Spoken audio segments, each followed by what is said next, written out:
Sir నమస్కారం sir. నమస్తే. Sir Iran, Israel వార్‌లో ఇప్పుడు అమెరికా కూడా రంగంలోకి దిగింది. ట్రంప్ ఒక ప్రకటన చేశాడు. ఇరాన్ పైన మేము దాడులు చేశాము. ఎక్కడ అణ్వాయుధాల నిల్వలున్నాయో వాటన్నిటిని కూడా పేల్చేసామంటూ కూడా ఆయన ఒక ప్రకటన అయితే రిలీజ్ చేయడం జరిగింది. మరి ఏం జరిగిందసలు? ఏ స్థాయిలో ఈ డ్యామేజ్ చేశారు ఇరాన్ పైన? మరి ఇప్పుడు ఇరాన్‌కు మద్దతుగా ఇటు రష్యా, చైనా ఏమన్నా రంగంలోకి దిగుతాయా? ఈ దాడుల తర్వాత ఇటు ఇరాన్ ఏం చేయబోతుంది? ఇజ్రాయెల్ ఏం చేయబోతుంది? ఆయన వార్నింగ్ కూడా ఇచ్చారు. శాంతికొస్తే ఓకే. లేదంటే మళ్ళీ దాడులు చేస్తామని కూడా ట్రంప్ వార్నింగ్ ఇస్తున్నారు. మరి శాంతి వచ్చే అవకాశం ఏమన్నా కనిపిస్తుందా? ఓవరాల్‌గా దీని గురించి ఏం చెప్తారు? ట్రంప్ ఊహించినట్టే చేశాడు. నిన్ననే నేను చెప్పాను ట్రంప్ అటాక్ చేయబోతున్నాడని. ఎందుకంటే అందరికి తెలిసిపోయింది. ట్రంప్ మామూలుగా అయితే 2 వారాలు టైం ఇచ్చాడు. ఆ 2 వారాలు తర్వాత నేను డిసైడ్ చేస్తానన్నాడు. కానీ 2 రోజులు గడవక ముందే మళ్ళీ నిన్న ట్రంప్ ట్రూత్ సోషల్ అనే తన సోషల్ మీడియా ప్లాట్ఫామ్ లో ఏం చెప్పాడంటే, మేము రాత్రి 3 బాంబులని లేదు, 3 చోట్ల ఇరాన్ లో 3 చోట్ల ధ్వంసం చేశాం, మరికొన్ని కూడా ధ్వంసం చేశామని చెప్పాడు. సో అవి ఏవేవని కూడా ఆయన చెప్పాడు. ఫోర్దో ఒకటి, నతాంజ్ ఒకటి, ఇస్ఫహాన్ ఒకటి, ఈ 3 న్యూక్లియర్ సైట్లు. ఈ మూడింటిని కంప్లీట్ గా మేము ధ్వంసం చేసేసాము. మా GBU 57 ఏదైతే ఉందో దాని అక్కడ వేసాం, బంకర్ బస్టర్ బాంబు కంప్లీట్ ధ్వంసం చేశాము. వెనక్కి కూడా సక్సెస్ఫుల్ గా అమెరికా చేరుకున్నాయి. సో మా పేట్రియట్స్ దేశభక్తులైన సైనికులకి అభినందన తెలియజేస్తున్నాను. తర్వాత ఎప్పుడూ లేనంతగా మేము ఇజ్రాయెల్ కోఆర్డినేషన్ గా ఈ అటాక్ చేశాము. చరిత్రలో ఎప్పుడూ లేదు ఇది. సో నెతన్యాహు కూడా, బెంజమిన్ నెతన్యాహుని థ్యాంక్స్ చెప్తున్నాను. తర్వాత ఇది ఇప్పుడు ఇరాన్కి ఇది పీస్ టైం, ఇంకా శాంతికి కాలం వచ్చింది. సో శాంతి కోసం ఇరాన్ ఇప్పుడు కానీ వస్తే మేము శాంతి ఒప్పందం చేసుకుంటాం, లేదంటే మళ్ళీ ఇరాన్ని ఫర్దర్ గా అటాక్ చేస్తాము అనేది ట్రంప్ బేసిక్ గా చెప్పిన మాట. ఇది దీని పట్ల ఇరాన్ ఏముంటుందంటే 2 విషయాలు చెప్పింది. ఒకటి, అమెరికా ఏ రకమైన ఇంటర్నేషనల్ చట్టాలని ఫాలో కాలేదు. మాది ఒక సార్వభౌమ దేశం. మా దేశంలో మేము నాన్ న్యూక్లియర్ బాంబుకు సంబంధించి యురేనియం నిల్వల్ని ఇవన్నీ పెట్టుకున్నాం తప్ప న్యూక్లియర్ బాంబు అనేది మేము తయారు చేయలేదు. మేము ఏదైతే 2015లో ఒప్పందం చేసుకున్నామో ఆ ఒప్పందానికి అనుగుణంగానే నిల్వలను పెంచుకుంటున్నాం తప్ప ఆ ఒప్పందాన్ని మీరి మేము యురేనియం నిల్వలను పెంచుకోలేదు. మా దగ్గర ఏ రకమైన న్యూక్లియర్ బాంబు లేదని అంతర్జాతీయ ఇంటర్నేషనల్ ఆటమిక్ ఎనర్జీ ఏజెన్సీ చెప్పింది. లాస్ట్ ఇయర్ కూడా 24 సార్లు అది వచ్చి ఇన్స్పెక్షన్ చేసుకునింది. ఈవెన్ అమెరికన్ ఇంటెలిజెన్స్ ఏజెన్సీ కూడా ఇరాన్లో న్యూక్లియర్ బాంబు అని లేదని చెప్పినా కూడా వీళ్ళు అటాక్ చేయడం అనేది ఘోరమైన విషయం. ఇంటర్నేషనల్ లాస్ ని, NPT నాన్ ప్రొలిఫరేషన్ ట్రీటీ ఒప్పందాన్ని, అనేక ఇంటర్నేషనల్ కన్వెన్షన్స్ ని ట్రంప్ పట్టించుకోలేదు అనేది ఒకటి. అలాగే తమ నిల్వలు అక్కడ లేవు. ట్రంప్ నాశనం చేసింది ఏమీ లేదు. మేము ఆల్రెడీ ఆ నిల్వల్ని తరలించేసాం వేరే చోటికి. కాబట్టి అక్కడ ఒట్టి కొండల్లో బాంబు వేసిపోయాడు తప్ప ఆయన చేసింది ఏమీ లేదు అనేది కూడా ఇరాన్ ప్రకటించింది. సో ఇది ఇరాన్ స్టాండ్. ఇక ఇజ్రాయెల్, వీటన్నిటిలోకి ఇప్పుడు హ్యాపీగా ఉండేది ఇజ్రాయెల్. ఇజ్రాయెల్ గోల్ ఏంటి?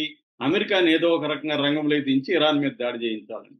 నిజానికి శాంతి ఒప్పందం చేసుకొని ఆంక్షలు తొలగించుకుంటే ఇరాను అభివృద్ధి అయితే ఫస్ట్ బాధపడేది, భయపడేది ఎవరంటే ఇజ్రాయెల్. ఇజ్రాయెల్ దృష్టిలో ఇరాన్ అనేది బలంగా ఉండకూడదు, ఒక బలహీన పడిపోవాలి. ఒక ఇరాక్ ఎలాగా బలహీన పడిపోయిందో అలాగా పడిపోతే గ్రేటర్ ఇజ్రాయెల్ అనే తన కాన్సెప్ట్ ని డెవలప్ చేసుకోవడానికి మిడిల్ ఈస్ట్ లో ఇజ్రాయెల్కి ఇంకా అడ్డు ఉండదు. ఒకే ఒక అడ్డు ఇరాన్. ఇరాన్ ఎలాగన్నా నాశనం చేయాలి, ఖొమైనీని చంపేసి కొత్త తనకు అనుకూలమైన ప్రభుత్వాన్ని ఎట్లాగైతే సిరియాలో పెట్టుకున్నారో అలాగే తమకు అనుకూలమైన ప్రభుత్వాన్ని పెట్టుకోవాలనేది ఇజ్రాయెల్ గోల్. అందుకని అమెరికాని ఇజ్రాయెల్ రంగంలోకి దించింది. సో అందువల్ల ఇప్పటి వరకు ఇజ్రాయెల్ గోల్లో ఒక స్టెప్ అయితే సక్సెస్ అయింది. అమెరికాని దించడంలో సక్సెస్ అయింది ఇజ్రాయెల్. సో అందరికంటే హ్యాపీగా ఉన్న పర్సన్ ఎవరంటే ఇప్పుడు బెంజమిన్ నెతన్యాహు. ఎందుకంటే అతనికి స్వదేశంలో కూడా వ్యతిరేకత ఉంది. ఇప్పుడు దీనివల్ల అతను ఒక హీరో లాగా అయిపోయాడు దేశంలో కూడా. సో అందరికంటే హ్యాపీగా ఉండేది అది. ఇక అమెరికాలో పరిస్థితి ఏంటంటే, ఆల్రెడీ అమెరికన్లో కాంగ్రెస్ పర్మిషన్ తీసుకొని అటాక్ చేయాలన్నమాట. ప్రెసిడెంట్కి అంత పవర్స్ ఉండవు, సొంతంగా నిర్ణయించుకునే పవర్స్. కానీ ఇక్కడ ఎవరిని కేర్ చేయట్లేదు ట్రంప్. ఇంటర్నేషనల్ లాస్ని కేర్ చేయట్లేదు, ఇంటర్నేషనల్ సమాజానికి భయపడట్లేదు. సొంత ఈ లాస్ని, కాన్స్టిట్యూషన్ని అధిగమించాడు. ఇప్పుడు కాన్స్టిట్యూషన్ కూడా పక్కన పెట్టేశాడు ట్రంప్. అందువల్ల ఇప్పుడు అమెరికన్ కాంగ్రెస్ తనకుండే స్పెషల్ పవర్స్ను ఉపయోగించుకొని ట్రంప్ మీద చర్య తీసుకోవాలని ప్రయత్నిస్తుంది అంటున్నారు. ట్రంప్ కేర్ చేసే పరిస్థితి లేదు. ట్రంప్ దేన్ని కేర్ చేసే పరిస్థితి లేదు. అతన్ని ఎవడు కూడా ఏమి చేసే పరిస్థితి లేదు. ఎందుకంటే ఇంటర్నేషనల్ చట్టాలను ఉల్లంఘించిన వాళ్ళని ఎవరు శిక్షించాలి?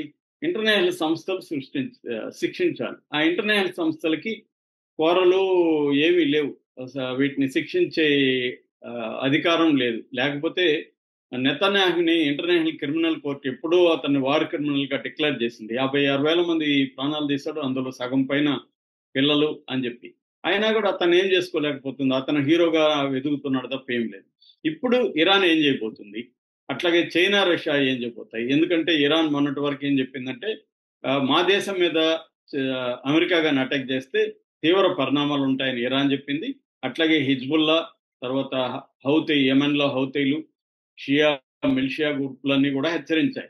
మా ఇరాన్ మీద దాడి చేస్తే మేమంతా కూడా ఈ మిడిల్ ఈస్ట్ లో ఉండే అమెరికా బలగాల మీద, అమెరికా ఎయిర్ బేసెస్ మీద, నేవీ బేసెస్ మీద, గ్రౌండ్ ఫోర్సెస్ మీద మేము అటాక్ చేస్తామని ప్రకటించారు. ఎందుకంటే మిడిల్ ఈస్ట్ లో మొత్తం 19 ప్రాంతాల్లో అమెరికా ఒక 50,000 మంది సైన్యాన్ని ఇక్కడ దించి ఉంది. సో అమెరికా బలగాలు ఉన్నాయి, ఎయిర్ క్రాఫ్ట్ ఉంది, నేవీ బలగాలు ఉన్నాయి.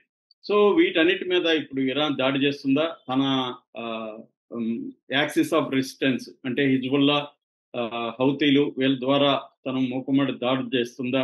లేకపోతే ట్రంప్ పిలుస్తున్నట్టుగా శాంతి చర్చలకు వెళ్తుందా? నిజానికి ఇరాన్ విచిత్రం ఏంటంటే ఇరాన్ దగ్గర అణుబాంబు లేదు. ఇరాన్ ఎన్పిటిలో, నాన్ ప్రొలిఫరేషన్లో సంతకం చేసింది. ఇంటర్నేషనల్ అటామిక్ ఎనర్జీ ఏజెన్సీ తన దేశంలో ఇన్స్పెక్షన్ కి ఇరాన్ ఒప్పుకునింది. వాళ్ళు ఇన్స్పెక్షన్ చేస్తూనే ఉన్నారు. మరోవైపు 2015లో ఈ ఒక ఒప్పందాన్ని కూడా చేసుకున్నారు. ఇరాను, తర్వాత అమెరికా, యూకే, రష్యా, చైనా, ఈ దేశ ఫ్రాన్స్, జర్మనీ, ఈ దేశాలతో కలిసి ఒక ఒప్పందం చేసుకున్నారు. ఆ ఒప్పందం నుంచి బయటకు వెళ్ళింది ట్రంపే. మళ్ళీ ఇప్పుడు చర్చలకు పిలుస్తుంది ట్రంపే జూన్లో. ఆ చర్చల్ని 5 సార్లు ఇరాన్కి సంబంధించిన ఫారిన్ మినిస్టర్ అబ్బాస్ అరాక్చి వెళ్ళాడు. 5 సార్లు అయిపోయి 6వసారి జూన్ 15 ఉంది.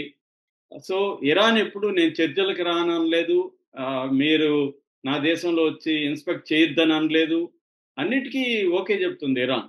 కానీ ఆ చర్చలు జరగనీయకుండా జూన్ 15 6వసారి చర్చలు ఉంటే అటాక్ చేసింది ఎవరు? ఇజ్రాయెల్ తమ దేశంలో అణుబాంబును డెవలప్ చేసుకుందని వార్తలు వస్తున్నాయి. ఇజ్రాయెల్ ఏ నాన్ ప్రొలిఫరేషన్ ట్రీటీలో కానీ, ఏ ఒప్పందంలో కానీ భాగం కాలేదు. ఏ అంతర్జాతీయ సంస్థలని తమ దేశంలో అలో చేయలేదు ఇది చేయడానికి. అంటే ఎవరిక్కడ దోషి? క్లియర్గా అమెరికా, ఇజ్రాయెల్ దోషులు. ఇరాన్ బాంబు లేని చోట 2 బాంబులు ఉన్న దేశాలు అటాక్ చేసి, నేను నీ మీద అటాక్ చేశాను కాబట్టి ఇప్పుడు నువ్వు నా శాంతి కోసం రా అని పిలవడం అయితే ఇంతకంటే విచిత్రము, ఇంతకంటే ఘోరమైన దుర్మార్గమైన విషయం ఏముండదు. నేను నీ ఇంటి మీదకి వచ్చి కొట్టి దాడి చేసి ఇప్పుడు నువ్వు నా టేబుల్ దగ్గరికి రా, మాట్లాడుకుందాం శాంతిగా అని పిలిచినట్టే ఉంది ఇది. సేమ్ ఇప్పుడు ట్రంప్ అదే చేస్తున్నాడు. అయితే ఇది ప్రపంచవ్యాప్తంగా ఇప్పుడు ట్రంప్కి ఎదురులేని పరిస్థితి అయితే ఉంది. ఇప్పుడు ఇరాన్ ఏం చేయబోతుంది అనే దాన్ని బట్టి థర్డ్ వరల్డ్ వార్ వస్తుందా లేదా అనేది మనకి అర్థమవుతుంది. ఎందుకంటే ఇరాన్ కానీ సైలెంట్గా ఉన్నా ఇజ్రాయెల్ సైలెంట్గా ఉండదు. ఇజ్రాయెల్ అటాక్స్ కంటిన్యూ చేస్తూనే ఉంటుంది.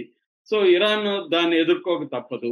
ఇరాన్ ఏం చెప్పింది ఇప్పుడు కూడా, మీరు ఇజ్రాయెల్ని ఆపండి, మేము శాంతి చర్చలకు వస్తామని చెప్పింది. మీరు ఒక పక్క మా మీద దాడులు చేస్తా నన్ను శాంతి చర్చలకు రమ్మంటే ఎలాగా అనేది ఇరాన్ చెప్తుంది. అది న్యాయమైన విషయమే కదా. నా ఇంటి మీదకి నువ్వు దాడి చేస్తా వచ్చి నీతో నేను ఎలా శాంతి చర్చలకు రావాలి?